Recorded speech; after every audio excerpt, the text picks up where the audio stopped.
हमने ऐसी स्थिति, ऐसे हालात इस देश में पहले कभी नहीं देखे। जब देखे थे तब इमरजेंसी लगी हुई थी। तब एक ही शख्स के पास पूरी की पूरी ताकत थी, श्रीमती इंदिरा गांधी। आज 3 लोगों के पास ऐसी ताकत है, पूरी ताकत है, सारा देश उनके कब्जे में है। प्रधान सेवक Narendra Modi, part time defence minister, part time finance minister, part time corporate affairs minister Arun Jaitley और भारतीय जनता पार्टी के अध्यक्ष अमित शाह। इन तीनों के पास, जैसे बोलते हैं ना, अनब्राइडल्ड, बेलगाम ताकत है आज के दिन। और इन तीनों की जवाबदेही किसी के प्रति नहीं है।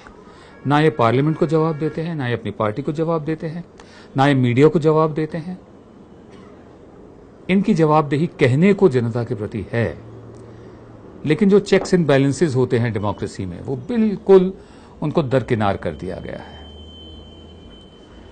ये बात ठीक नहीं है।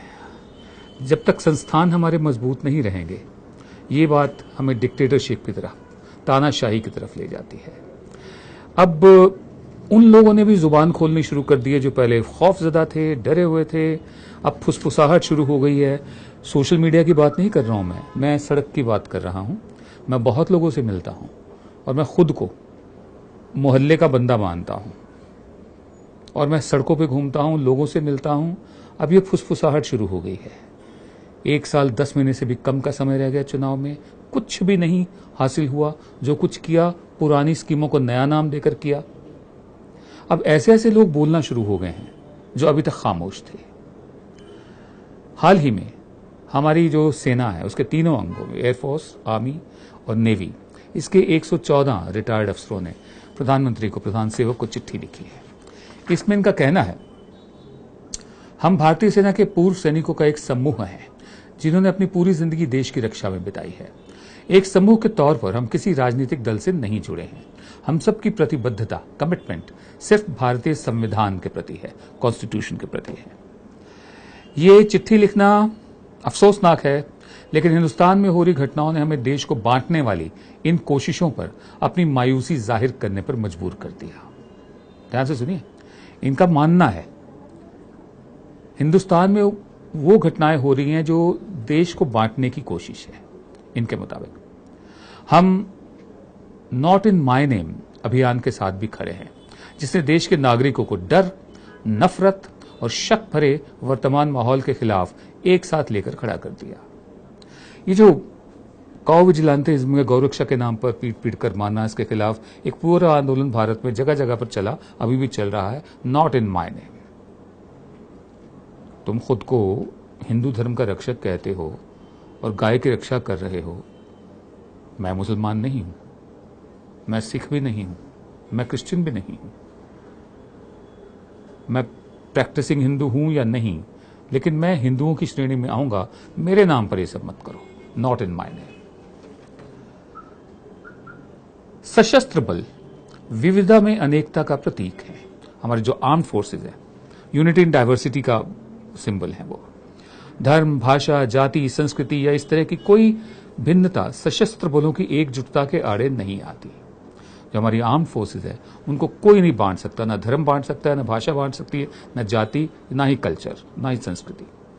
अलग अलग बैकग्राउंड से आने वाले सैनिक देश की सुरक्षा के लिए कंधे से कंधा मिलाकर लड़ते रहे हैं, आज भी लड़ते हैं। अपनी सर्विस के दौरान हमने खुलेपन, न्याय और निष्पक्षता की भावना से ही काम किया है। हमारी विरासत एक रंग बिरंगी चादर जैसी है, जिसे हम भारत कहते हैं, और हम अलग अलग रंगों से बुनी इस चादर की, विविधता की, डाइवर्सिटी की कदर करते हैं। हालांकि आज जो देश में हो रहा है वो उन सब भावनाओं पर हमला है जिसके लिए हमारी आर्म फोर्सेस और हमारा कॉन्स्टिट्यूशन खड़े हैं। हम हिंदुत्व के स्वयंभू संरक्षकों द्वारा समाज के बड़े हिस्से पर हो रहे लगातार निर्मम हमलों के गवाह हैं। हम हिंदुत्व के स्वयंभू, खुद को यह अपॉइंट कर लिया कि हिंदुत्व की रक्षा मैं करूंगा। हिंदुत्व के तो हैं ही लोग, लेकिन हिंदू धर्म, उसके नाम पर यह सब करना, ये इनको मंजूर नहीं है। हमारे सैनिकों को, हमारे अफसरों को। हम हिंदुत्व के स्वयंभू संरक्षकों द्वारा समाज के बड़े हिस्से पर हो रहे लगातार निर्मम हमलों के गवाह हैं। हम मुस्लिमों और दलितों को निशाना बनाए जाने की निंदा करते हैं। हम मीडिया संस्थानों की स्वतंत्रता पर हमले, नागरिक संगठनों, विश्वविद्यालयों, पत्रकारों और शिक्षाविदों को देशद्रोही करार दिए जाने के अभियान और उनके खिलाफ हुई हिंसा की निंदा करते हैं, जिन पर आपकी सरकार चुप्पी साधे रही। हम अब और चुप नहीं रह सकते। अगर अब हमने उन उदार और सेक्युलर मूल्यों के लिए आवाज नहीं उठाई जिनकी बात हमारा कॉन्स्टिट्यूशन, हमारा संविधान करता है, तो ये देश का नुकसान होगा। हमारी विविधता ही हमारी ताकत है। असहमति देशद्रोह नहीं है। यही तो असल में लोकतंत्र का सार है। Dissent is not anti nationalism, it's the essence of democracy. मैं आपसे असहमत हो पाऊं और आप मेरी बात सुने, लोकतंत्र का सार ही यही है। हम केंद्र और राज्य सरकारों से गुजारिश करते हैं कि हमारी बातों पर गौर करें और संविधान की मर्यादा बचाए रखने के लिए तत्काल कोई कदम उठाएं। ये हमारे उन फौजियों ने चिट्ठी लिखी है प्रधान सेवक को जिन्होंने देश की सेवा की है। क्या प्रधान सेवक जागेंगे या अभी भी 56 इंच का सीना ठोक ठोक कर अपनी वो उपलब्धियां गिनाते रहेंगे जिनको हम हवाओं में ढूंढ रहे हैं? नमस्कार।